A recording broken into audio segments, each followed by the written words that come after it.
মহালয়া থেকে শুরু হওয়া শরীর খারাপ সারাটা পুজো গেল আমার ওইভাবেই।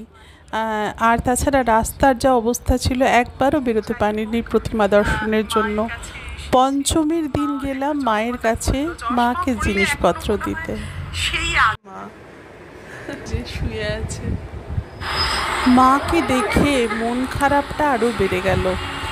এমনি এই বছরে যা যা হয়েছে তার জন্য মানসিকভাবেও আমি খুব বিধ্বস্ত হয়েছিলাম।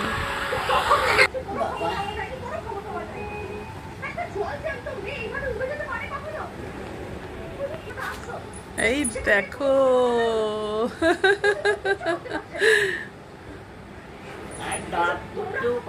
হ্যাঁ মা, এইটুকুই দেখা। পুজোর আগে এসে একটু দেখা করলাম, আবার আসবো। দশমীর পরে আবার আসবো। মায়ের সাথে একটা ফটো তুলে নিলাম, স্মৃতিগুলো সব রাখতে চাই সব সময়। এটা আমার গুড়িয়া পাঠালো আমার জন্য, এত সুন্দর শাড়িটা কি বলবো। আর খাবার দাবার পাঠালো মেয়ে। এটা আমি বলছি ষষ্ঠীর দিনের কথা। ওই খাবারের সঙ্গে দুটো প্যাড়া এসেছিল, অসাধারণ। দশমীর দিন আমি চললাম আমার বন্ধুর বাড়ি, আর ড্রাইভারের সাথে কথা বলতে বলতে আমার হাতে ওটা ছিল, স্ন্যাপশট চলে এসেছে।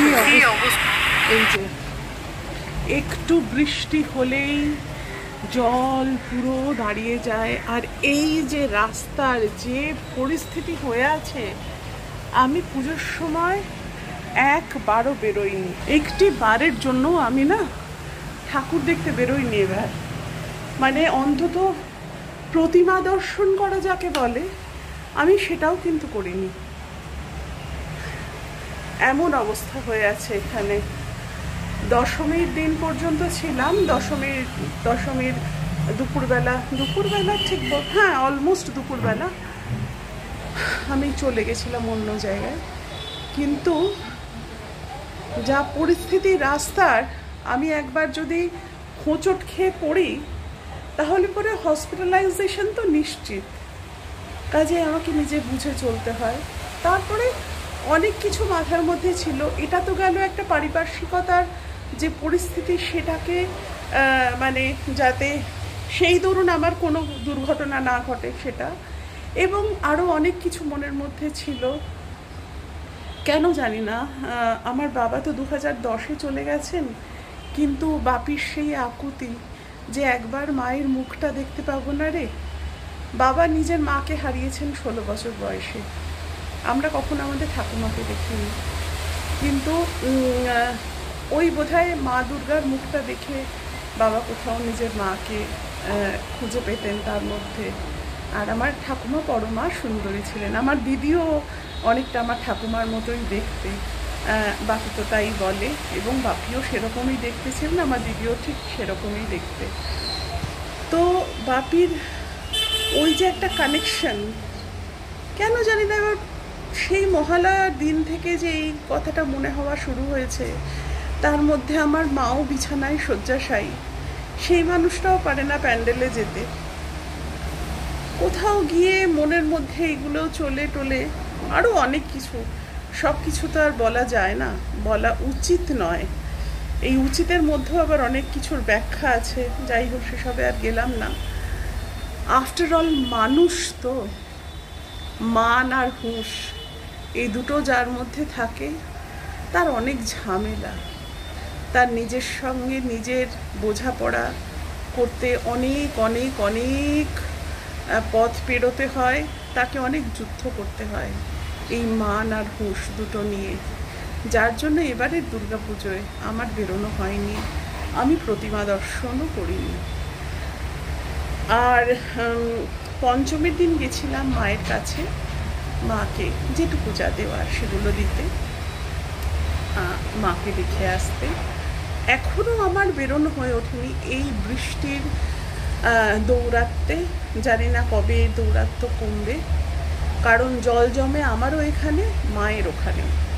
সেই কারণে আমার যাওয়া হয়ে ওঠেনি। মাকে বিজয়ার প্রণামটা এখনও করা হয়নি। ভেবেছিলাম আজকে যাব, আজও বৃষ্টি যা ঘটালো, মনে হয় না, কোনোভাবেই মনে হয় না যে আমি যেতে পারবো আজকে।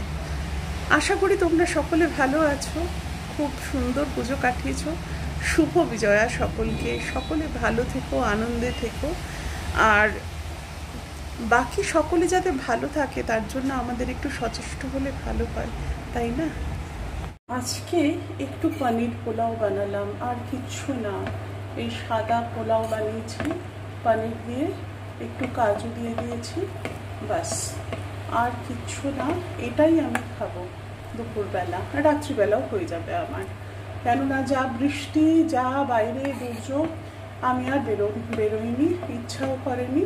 আর পনিরটা যেহেতু আছে, প্রোটিন পোর্শনটা কভার করবে বলে আর বেরোইনি। প্রত্যেক দিন যতটুকু পেরেছি ক্যাপচার করেছি, কিন্তু ব্লগ দেওয়ার মতো ভিডিও আমার শ্যুট করা হয়নি, মানে এনাফ টাইমের ছিল না। আজকেও যে খুব বেশিক্ষণে দিচ্ছি তা নয়, শরীর খারাপের মধ্যে যতটুকু যা পেরেছি রান্না করেছি। এক একদিন অনলাইনে খাবার আনিয়েও খেয়েছি। শরীরটা খুবই খারাপ হয়েছিল, এখনও যে পুরোপুরি সুস্থ হয়েছে তা মোটেই নয়, কিন্তু ওই আর কি কিছুটা ভালো। যাই হোক, দেখা যাক।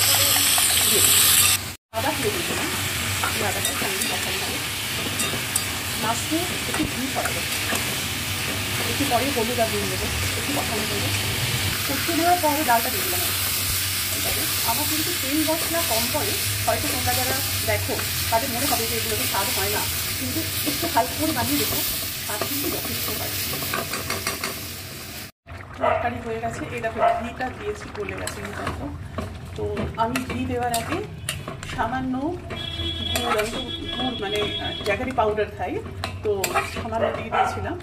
আর তো বাসে বানাবো তরকারির ডাল, এরকমই থাকবে।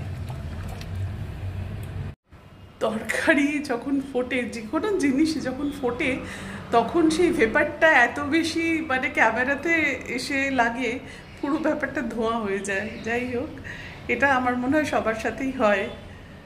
ঠিক আছে, চলো এবার খাওয়া যাক। এইটাই খাবো, উচ্ছে ভাজা, ভাত, ওইটা যে তরকারিটা করলাম ওটাতে আছে কুমড়ো, পটল, আলু, মুগের ডাল দিয়ে, সেজন্য ডাল আর আলাদা করে করিনি।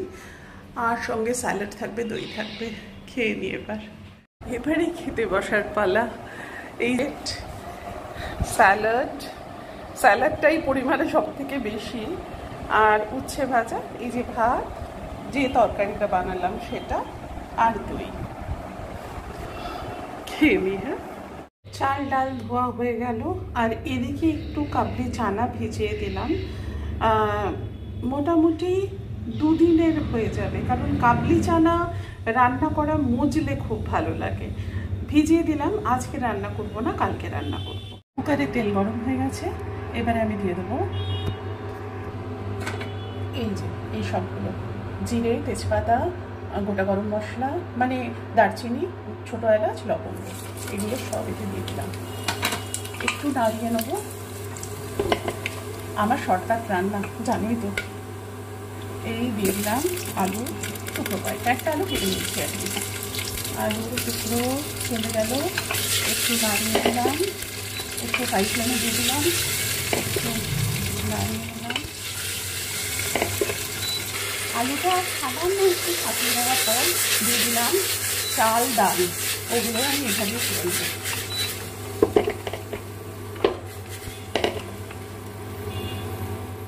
ব্যাস, এবারে দিয়ে দেবো জল। হয়ে গেল, নুন জল দিয়ে দিলাম, জল আর একটু দেবো,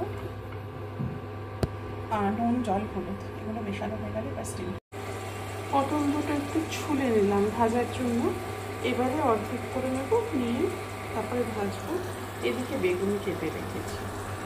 ভাজা অলমোস্ট ডান, একটু খিচুড়ি সিটি দিলেই আমি খেতে বসবো। গতকাল সন্ধেবেলা মাকে প্রণাম করে গেলাম দিদির কাছে। এবারে মেশিন চালানোর পালা। স্যাটারডে আমি সব আপহোলস্ট্রি মানে বিছানার চাদর, বালিশের ওয়ার এগুলো চেঞ্জ করি।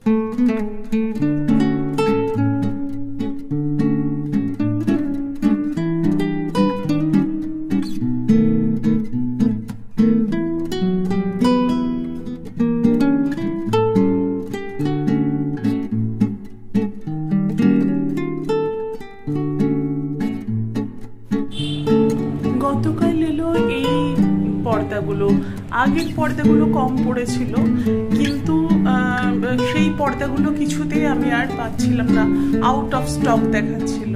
সেই জন্য এগুলো কটন পর্দা। তো আমার ভালো লাগলো এগুলো।